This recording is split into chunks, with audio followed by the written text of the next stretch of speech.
To our interview with the guest of the day. I am now joined by the public interest and human rights lawyer, Inibehe Effiong. We're talking about Southeast insecurity and the disagreements between IPOB and Governor Soludo on Nnamdi Kanu. Thank you very much for joining us tonight. Thank you for having me. All right, let's get straight to business. Governor Soludo has called on the federal government to release the leader of the indigenous people of Biafra, Nnamdi Kanu, to him. Any legal implication to this? The answer is no. What Mr. Soludo said is entirely political. It is without any legal consequence. The first point to even make is that by virtue of his position, virtue of his side, he's not even eligible to stand as a surety for anybody in Nigeria. That is because under Section 308 of the Constitution, a governor has immunity, not only from prosecution, not only from civil action.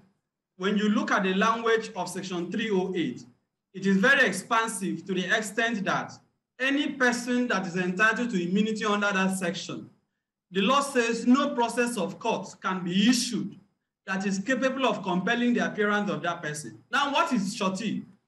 If someone is arraigned in court, let us assume that before we even get to whether there is even a basis for, his proposition or not, when someone is arraigned in court and that person is admitted to bail, the court requires that person to produce a surety for someone to enter into recognizance.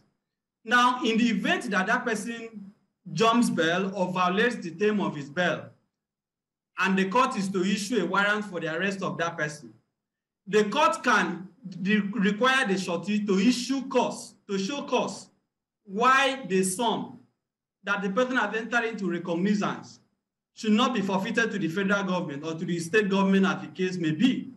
In another instance, the court can even require that person to come to court to explain the appearance of that person.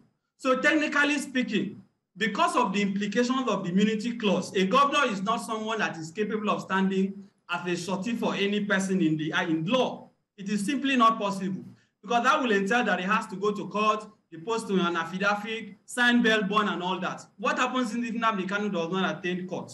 Can the governor be compelled to produce him? The answer is no. So what Soludo said was just a political statement. But the question is to stand surety for what exactly? Because as of today, as I'm speaking to you, there is no charge known to law in any court in Nigeria, to my knowledge, that Nnamdi Kanu is facing. The charge that he was facing before the Honorable Justice Nyako has been declared a nullity, has been set aside by the Court of Appeal in a unanimous judgment. And the court even said the federal government cannot try him for any offense whatsoever because of the issue of extraordinary rendition.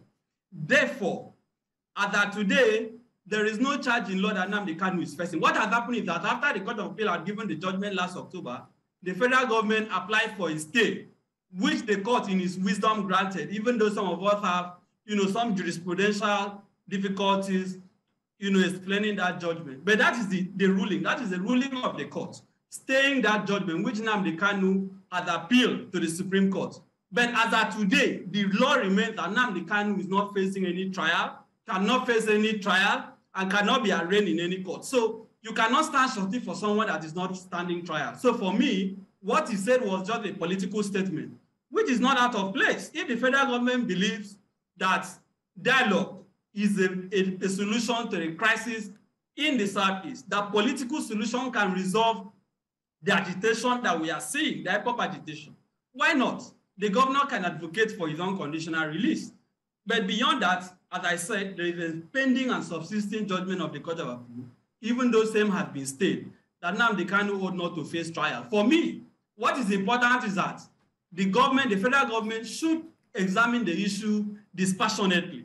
If you have a situation where in the last 7 to 8 years, we have seen members of Boko Haram that have slaughtered thousands of Nigerians, granted immunity, granted amnesty, being reintegrated in quotes, what is the distinction between what Boko Haram has done to grant them, to make them eligible for amnesty, compared to what IPOB is doing? Why are we having double standard? But on the other hand, I am among those Nigerians who believe that violence is not the solution. Therefore, while we are also calling for dialogue and all that, we must make it very clear that sit at home is not acceptable, that nobody has the right to disrupt the electoral process, that nobody has the right to burn INEC offices or public facilities, while also calling on the federal government to be dispassionate. Regarding what Soludo has said, as I have already explained, we should take it for what it is, because in the first place, it was at a political rally that he made this statement. And you and I know that when it comes to times like this, politicians in Nigeria can say anything, and that is exactly what Governor Soludo did. All right, He knows how to have access to the president. Yes, you call it a political statement, but then Governor Soludo said Kanu is critical to the security situation in the southeast and is needed for any discussion for the future of the region. Will you say this can actually guarantee peace in that region? I don't believe that Soludo is serious about what he's saying. Again, I want to emphasize that it was a political statement. As I have already underscored, legally and constitutionally, is not eligible to even be a shorty. And secondly, there is no basis for anybody, whether governor or whatsoever, to even say he wants to be a shorty, because there is no charge that Nnamdi Kanu is facing. But I do agree with him on one point, that if we are going to resolve the crisis in the southeast, there has to be some form of conversation. Because what has become clear over the last few years is that the militarization of the southeast, the python has danced and has failed. The rhythms of the python has not resulted in peace.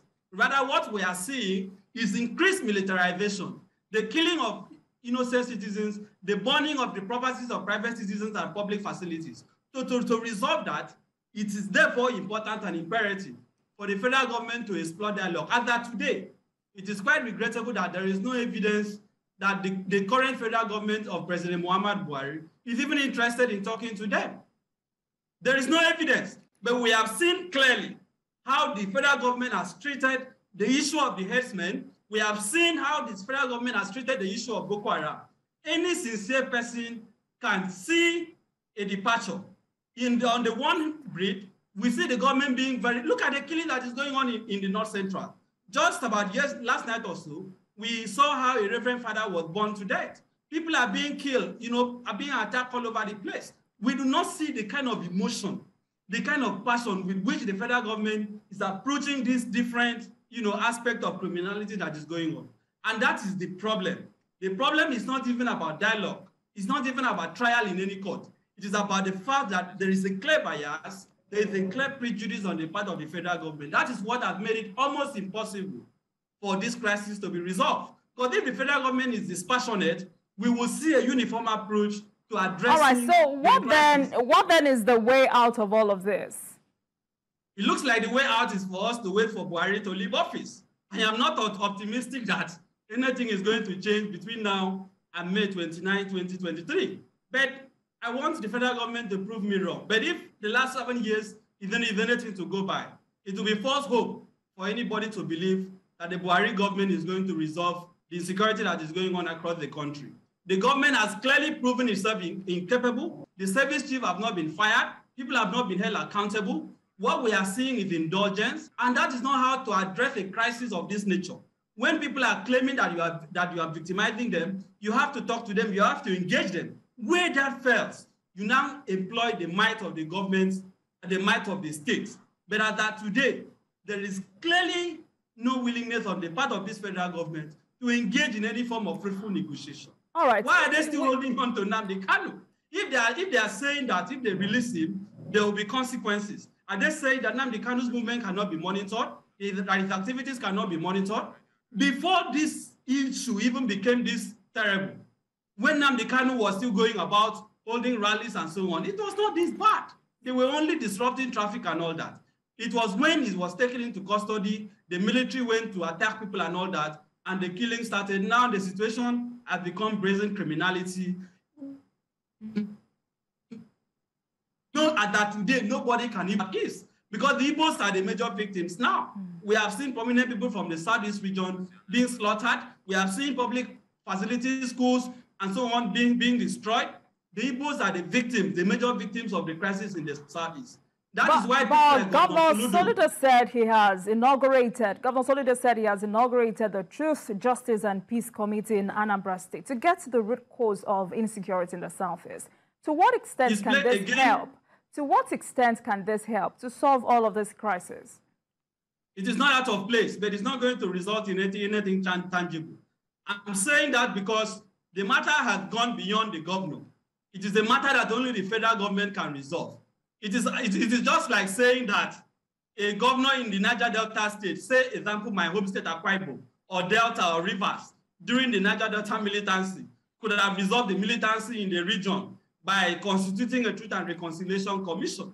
This matter is not domesticated to Anambra. The whole Southeast region is under militarization, is under criminality. Criminals have taken over the entire region. So it is not something that one governor can resolve. In any event, does the governor have any power to regulate the military? Look at the answers. When the Lagos state government set up a panel of inquiry, this is a good example, and they made recommendations. Has the federal government shown any willingness to hold any soldier accountable? You cannot have a Truth and Reconciliation Commission without the ability to bring justice to bear. If the Lagos example is anything to go by, it is a clear evidence that Soludo is wasting his time. Because if we are going to have truth and reconciliation, the military must also be held accountable for the slaughter of people in the region. Who is going to hold the military accountable? It is not the state government. Who is going to hold the police accountable? It is not Soludo. It has to take the federal government. As I've told you, Buhari has clearly made it clear to all Nigerians that is not interested in doing that. So the best bet for us is for us to wait for this government to leave office and hope that the next government will take the matter more seriously. Thank you very much, Mr. Inibehe Effiong, for coming on Politics Tonight as we discuss Southeastern security and the disagreement between IPOB and Governor Soludo on Nnamdi Kanu. Thank you for being a part of the program. Thank you. Thank you. Thank you.